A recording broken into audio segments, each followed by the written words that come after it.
4. Progress of the preaching tour.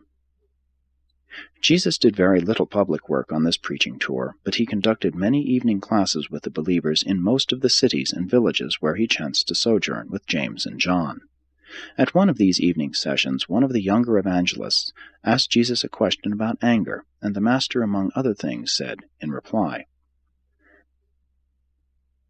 "Anger is a material manifestation which represents, in a general way, the measure of the failure of the spiritual nature to gain control of the combined intellectual and physical natures.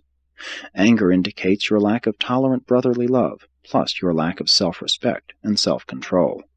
Anger depletes the health, debases the mind, and handicaps the spirit teacher of man's soul. Have you not read in the Scriptures that wrath kills the foolish man, and that man tears himself in his anger? That he who is slow of wrath is of great understanding, while he who is hasty of temper exalts folly. You all know that a soft answer turns away wrath, and how grievous words stir up anger. Discretion defers anger, while he who has no control over his own self is like a defenseless city without walls. Wrath is cruel, and anger is outrageous.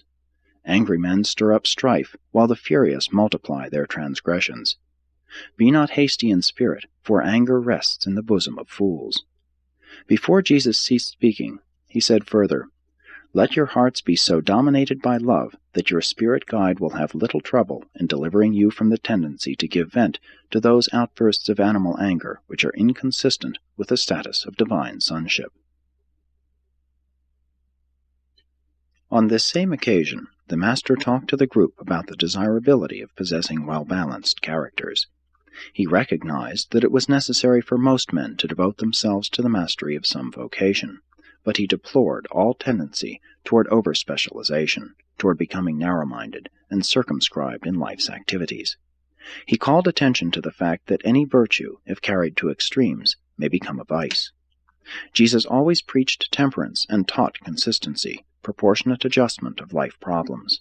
He pointed out that overmuch sympathy and pity may degenerate into serious emotional instability, that enthusiasm may drive on into fanaticism.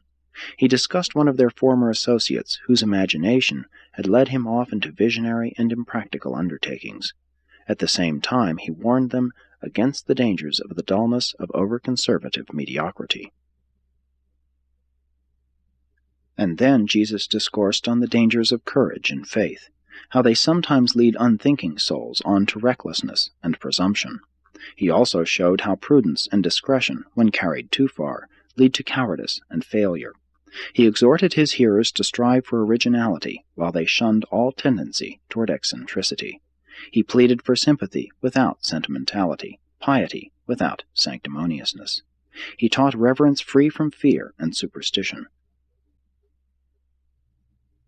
It was not so much what Jesus taught about the balanced character that impressed his associates, as the fact that his own life was such an eloquent exemplification of his teaching.